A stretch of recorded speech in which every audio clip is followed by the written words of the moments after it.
Le 21 novembre 1643, à Rouen, en Normandie, un jeune homme nommé René Robert, cavalier de la Salle, a entré dans notre monde. Il a été accueilli dans une famille riche et bourgeoise. Cet homme, à l'âge de 15 ans, renonce à son héritage et devient jésuite. Ensuite, à 22 ans, il veut aller à l'aventure.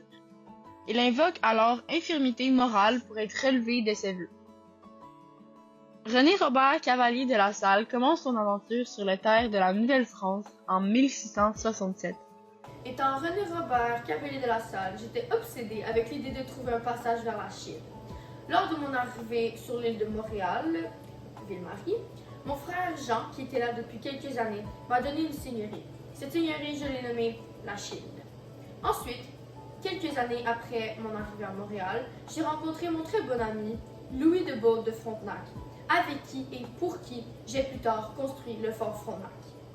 L'établissement du fort Frontenac a assuré que la Nouvelle-France était en contrôle de la traite des fourrures sur les Grands Lacs. Louis XIV, le roi de France, donne le droit à La Salle d'explorer l'entièreté du fleuve Mississippi. Voici un extrait de La Salle au cours de son deuxième voyage de 1679 à 1682. Moi, j'ai construit le Griffin, le premier bateau à traverser les eaux de l'Amérique du Nord. Pas le premier bateau, mais le premier voilier. Et oui, mon Griffin a traversé lac Huron, lac Erie, lac Michigan. Comme vous pouvez voir, La Salle est un homme de caractère et très insistant. Et oui, plus tard, quand j'ai envoyé mes matelots commercer de la fourrure, il a coulé. Son bateau a coulé dans les eaux du lac Michigan et n'a jamais été revu. Alors j'ai dû faire le reste.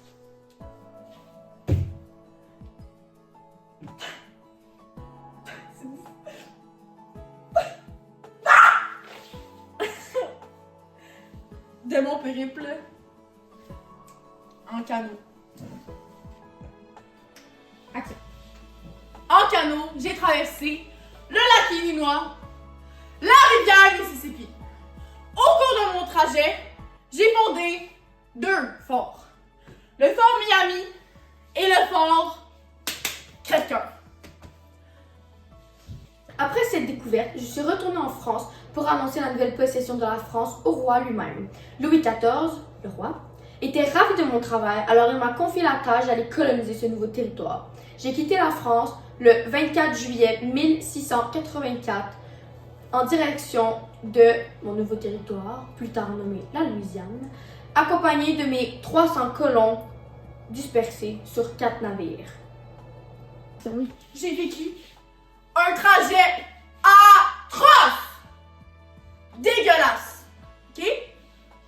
Toutes les autres dans les autres bateaux sont morts! Ils ont eu des maladies, ils ont été touchés par n'importe quoi, famine, nommez-le, toutes sont toutes morts! Toutes! Seulement, moi et mes 36 autres se sont rendus au golfe du Mexique. Seulement mon bateau, hein? Mais là, quand je suis arrivée au golfe du Mexique, j'ai pas reconnu le territoire que j'ai réclamé au nom du roi. Alors je me suis rendue un petit peu plus loin, où je l'ai nommé Fort Saint-Louis, à cause de qui? Le roi! Pour clarifier, en arrivant au golfe du Mexique, La Salle ne reconnaît pas le territoire qu'il avait réclamé au nom du roi. À cause de cet oubli, il s'installa sur les côtes du Texas et fonda le fort Saint-Louis. En 1787, à cause de mon caractère désagréable et le manque de ressources, mes hommes n'étaient pas contents contre moi. 2 ont essayé de me tuer. 1 a essayé de par balle, me tuer par la tête, mais j'ai manqué. Le deuxième, eh oui, a tiré sur mon lobe frontal et je me suis effondrée par terre.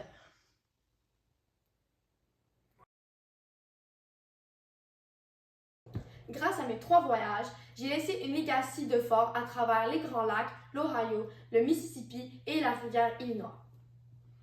Le territoire de la Louisiane a aidé à agrandir le territoire colonial de la France. Et pendant environ 100 ans, la France contrôle environ le 1/3 du continent, ce qui a rendu la France un royaume plus riche et puissant.